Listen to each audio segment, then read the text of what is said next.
अब आपको पूरी दुनिया में चल रहे डर के बिजनेस मॉडल के बारे में बताएंगे, क्योंकि कोई तो है जो ये नहीं चाहता कि आपके मन से कोविड का डर कभी भी समाप्त हो। आज आप जो हमें देख रहे हैं इस समय करोड़ों की संख्या में, इसलिए देख रहे हैं क्योंकि आप लोग कोविड से डरे हुए हैं और आप अपने आप को सुरक्षित कर लेना चाहते हैं इस बीमारी से, और ये डर का बिजनेस बनता जा रहा है। ये कोविड की दवा बनाने वाली वो बड़ी बड़ी फार्मा कंपनीज हैं जो चाहती हैं कि आपके मन में कोविड का डर सदा के लिए बैठ जाए और उनकी वैक्सीन हर साल ऊंचे दामों पर बिकती रहे, चाहे वो बूस्टर डोज के नाम पर बिके, चाहे वो प्रिकॉशनरी डोज के नाम पर बिके, चाहे वो बच्चों के नाम पर बिके, चाहे वो बुजुर्गों के नाम पर बिके, लेकिन हर साल ये डोज जो है वो बिकती रहे। ओमिक्रॉन वेरिएंट का पहला मामला 24 नवंबर को दक्षिण अफ्रीका में मिला था, लेकिन दुनिया को इसके बारे में पूरी तरह से दिसंबर के पहले हफ्ते में ही पता चला था, और इससे जो डर का माहौल बना उसने वैक्सीन बनाने वाली कंपनियों को माला माल कर दिया है। यानी आपका डर इन कंपनियों के लिए पैसा छापने की मशीन बन गया है। ओमिक्रॉन वेरिएंट के मिलने से अकेले अमेरिका की 2 कंपनियां फाइजर और मॉडर्ना, इनके 8 निवेशकों को ही एक हफ्ते के अंदर अंदर 10 बिलियन यूएस डॉलर्स यानी 75,000 करोड़ रुपए का फायदा हो गया, क्योंकि नए वेरिएंट की वजह से रातों रात शेयर मार्केट में इन कंपनियों के शेयर्स की कीमतें आसमान छूने लगी। अब आप सोचिए, जब कोरोना का नया वेरिएंट इन कंपनियों को हजारों करोड़ों रुपए कमा कर दे रहा है, तो ये कंपनियां महामारी को खत्म होते हुए आखिर क्यों देखना चाहेंगी? ये तो यही चाहेंगी कि हर 6 महीने में कोरोना का एक नया वेरिएंट आता रहे। इनके लिए तो नया वेरिएंट एक नए प्रोडक्ट की तरह है, जिस पर खर्च तो कुछ नहीं है, लेकिन मुनाफा है हजारों करोड़ रुपए का। यानी डर के उसी बिजनेस मॉडल की तरह है जिसके तहत पहले आपको याद होगा, ये जो डर का बिजनेस मॉडल है ये बड़ा पुराना बिजनेस मॉडल है इस दुनिया में।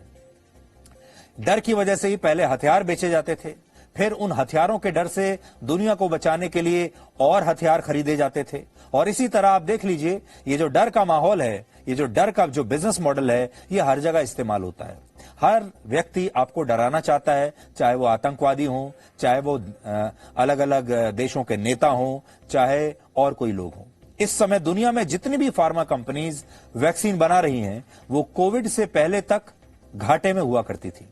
वर्ष 2020 में मॉडर्ना नाम की जो कंपनी है, आपने मॉडर्ना वैक्सीन तो सुनी ही होगी, अमेरिका में मॉडर्ना कंपनी लगभग 4,000 करोड़ रुपए के घाटे में चल रही थी, लेकिन इस साल से ही उसकी वैक्सीन बाजार में आई, उसका कुल रेवेन्यू 7 बिलियन डॉलर्स यानी 52,500 करोड़ रुपए हो गया। यानी घाटे से सीधे एक बिलियनर कंपनी बन गई। इसी तरह फाइजर का वर्ष 2020 में टोटल रेवेन्यू 8 बिलियन डॉलर्स यानी लगभग 60,000 करोड़ रुपए था, लेकिन 2021 में उसका रेवेन्यू बढ़कर 19 बिलियन डॉलर्स यानी 1,42,000 करोड़ रुपए हो चुका है। और यह हुआ है कोविड और उसके डर की वजह से। तो सोचिए, ऐसी जो फार्मा कंपनीज हैं, ये भला कभी क्यों चाहेंगी कि कोविड इस पूरी दुनिया से मिट जाए? भारत में कोविशील्ड बनाने वाली company serum institute of India के रेवेन्यू में भी जबरदस्त उछाल आया है। वर्ष 2020 में सीरम इंस्टीट्यूट ऑफ इंडिया की टोटल इनकम जो थी वो 5,446 करोड़ रुपए थी, जिसमें से उसे 2,251 करोड़ रुपए का प्रॉफिट यानी फायदा लाभ हुआ है। शुद्ध लाभ जो है वो 2,251 करोड़ रुपए का है। इस हिसाब से कुल आय में उसका लाभ हुआ 41%। इसे आप ऐसे समझिए कि हर 100 रुपए में से 41 रुपए इस कंपनी का मुनाफा था। वर्ष 2020 में भारत में जिन कंपनियों ने भी 5,000 करोड़ रुपए से ज्यादा का कारोबार किया, उनमें सबसे ज्यादा profit serum institute of India का ही रहा है। हालांकि ऐसा नहीं है कि यह प्रॉफिट सिर्फ सीरम इंस्टीट्यूट ऑफ इंडिया को हुआ। भारत बायोटेक और दूसरी फार्मा कंपनियों का रेवेन्यू भी पिछले 1 वर्ष में आसमान पर पहुंच गया है, और ये कंपनियां इतनी अमीर हो गईं कि आज ये छोटे और गरीब देशों की राजनीति और वहां के आर्थिक मामलों को भी प्रभावित कर रही हैं। खासतौर पर जो बड़ी मल्टीनेशनल फार्मा कंपनीज हैं, वो तो छोटे छोटे देशों में वैसे ही व्यवहार कर रही हैं जैसे हमारे देश में एक जमाने में ईस्ट इंडिया कंपनी करती थी।